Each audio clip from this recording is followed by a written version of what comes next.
दोस्तों अमेजोन फ्लिपकार्ट के ऊपर से हम काफ़ी ज़्यादा शॉपिंग कर रहे हैं। जब भी सेल आती है हम वैसे शॉपिंग करते हैं, लेकिन यहाँ पर BIS ने इनके ऊपर रेड कर दिया, यानी कि ब्यूरो ऑफ इंडियन स्टैंडर्ड्स ने इनके ऊपर रेड करी और उसके बाद में पाया कि इनके वेयर हाउस के अंदर क्वालिटी कंट्रोल का वायलेशन किया जा रहा है, कोई भी रूल को फॉलो नहीं किया जा रहा है। यहाँ पर कई सारे ऐसे प्रोडक्ट मिले हैं जो कि सर्टिफाइड है ही नहीं, जैसे कि 3376 ऐसे प्रोडक्ट मिले हैं जिनमें से फ्लास्क हो गया, इंसुलेटेड फूड कंटेनर हो गया, टॉय हो गए, सीलिंग फैन हो गए, वो BIS सर्टिफाइड थे ही नहीं, जो कि एक सेफ्टी स्टैंडर्ड माना जाता है इंडिया के अंदर। यहाँ तक कि डायपर, स्टेनलेस स्टील के बर्तन, वो भी सर्टिफाइड नहीं थे। और यहीं पर दिल्ली के एक सेलर जो कि अमेजोन फ्लिपकार्ट के ऊपर चीज़ें बेचा करता था, वहाँ पर 7000 इलेक्ट्रिक वाटर हीटर मिले हैं, 4000 मिक्सर मिले हैं, 95 रूम हीटर मिले हैं, 40 गैस स्टोव मिले हैं जो कि कोई भी सर्टिफाइड नहीं था, बस ऐसे ही बेचे जा रहे हैं। कोई भी अपना स्टिकर लगाकर उनको बेच रहा है, जिसके बाद में लोग खरीद भी रहे हैं ऑनलाइन। लेकिन ये सभी एक सेफ्टी हैजार्ड है, मतलब इससे किसी की भी जान को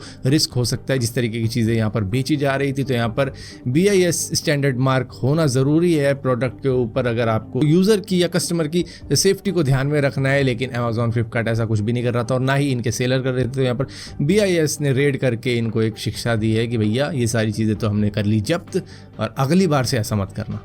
और जो कर रहा है उसको रोकना। दोस्तों AI ने हमारा काम काफ़ी ज़्यादा आसान कर दिया है, और किसी भी चीज़ को सर्च करना हो, उसके बारे में जानना हो, तो हम ChatGPT, ग्रुक से या फिर जेमिनी से पूछ लेते हैं और काम आसान हो जाता है, क्योंकि ईजिली समझा देता है हमको। अब इसी तरीके से नॉर्वे का एक बंदा अपने बारे में पूछता है कि हु इज़ आर्व हजलमर होलमैन, जिसके बाद में ChatGPT बताता है कि भैया ये एक कातिल है जो कि 21 साल की जेल काट के आया है, इसने अपने 2 बच्चों का कत्ल किया है। और इतना सुनने के बाद में इसका दिमाग हिल जाता है कि मेरे बारे में क्या डेटा कलेक्ट कर रखा है इन्होंने, जिसके बाद में नॉर्वेनियन डेटा प्रोटेक्शन अथॉरिटी के पास में जाता है और केस फाइल कर देता है OpenAI के खिलाफ में कि इस तरीके की चीज़ें इन्होंने मेरे बारे में लिख रखी है। जिसके बाद में OpenAI के ऊपर अब फाइन लगना है तगड़ा अच्छा खासा, जो भी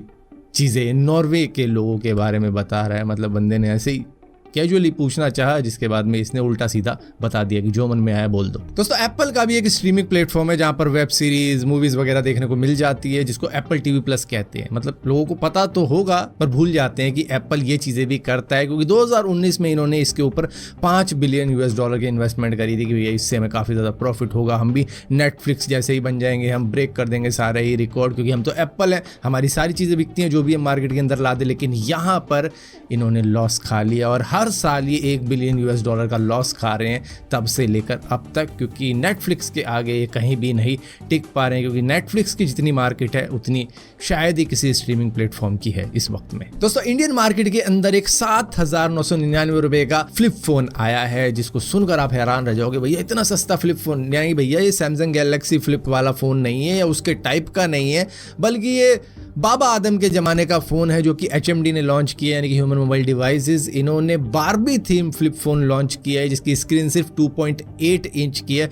और पता नहीं क्या सोचा है कि ये फ़ोन कितना ही ज़्यादा चल जाएगा। यहाँ पर पूरा पिंक फ़ोन है, पिंक चार्जर केस है इसका, पिंक बैटरी है, पिंक कवर दिया गया है, तो सब कुछ पिंक रखा गया है कि न जाने कितना चल जाएगा ये, क्योंकि बारबी शायद कोई फिल्म आई होगी उसके अंदर बारबी ने ये यूज़ किया होगा, तो उसी की थीम वाला फ़ोन ये निकाला है इंडियन मार्केट के अंदर इन्होंने, ये सोच के कि ये तो वायरल ही हो जाएगा। भाई देखो एप्पल निकालता ना इस तरीके का फ़ोन तो मैं मान लेता एक बार को बिक्री हो जाएगी, थोड़ी बहुत ही होगी लेकिन हो जाएगी। लेकिन यहाँ पर तो मुश्किल लगता है, मतलब अगर 1 लाख फ़ोन लॉन्च किए होंगे तो मुश्किल से 10 बिक जाएँ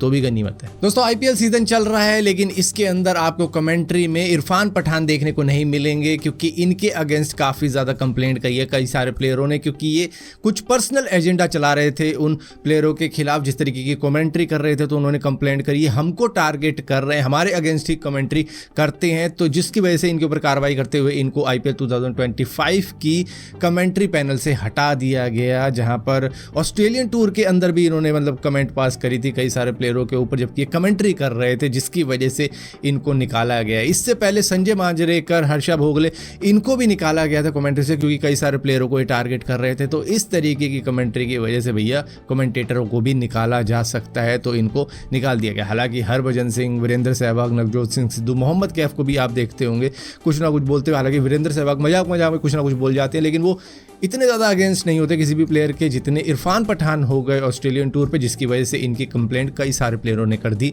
कि भाई हमारे अगेंस्ट ऐसी ऐसी बातें करते हैं, तो इनको IPL से ही निकाल दिया गया। दोस्तों मेरठ केस के बारे में हम सभी को बड़े अच्छी तरीके से मालूम है, जहां पर सौरभ राजपूत जो कि मर्चेंट नेवी के अंदर काम किया करते थे, उनकी वाइफ मुस्कान रस्तोगी ने अपने लवर साहिल शुक्ला के साथ में मिलकर उनको मार दिया और उसके बाद में मनाली ट्रिप पर चले गए थे और पूरे 15 दिन की ट्रिप इन्होंने वहां पर एंजॉय करी थी ये केस करने के बाद में, जहां पर जो कैब ड्राइवर था उसने बताया कि किस तरीके से वहां पर दारू पी रहे थे, बियर पी रहे थे, इस तरीके से इन्होंने सारा का सारा ट्रिप एंजॉय किया था। इन्होंने होली भी सेलिब्रेट करी थी वहाँ पे, अपने बॉयफ्रेंड साहिल शुक्ला का बर्थडे भी मनाया था और ये क्लब वगैरह में भी जाते थे जो कि मनाली के अंदर है। तो इस तरीके से ये दारू पी के नशे करके अपने पूरे 15 दिन की ट्रिप को गुजारा था और आते वक्त में इन्होंने एक दूसरे से बिल्कुल भी बात नहीं करी थी, बिल्कुल चुप आए थे और ना इन्होंने एहसास होने दिया था कि इन 15 दिनों के अंदर जो कि ड्राइवर भी इनके साथ था कि इन दोनों ने कुछ किया भी है ऐसा।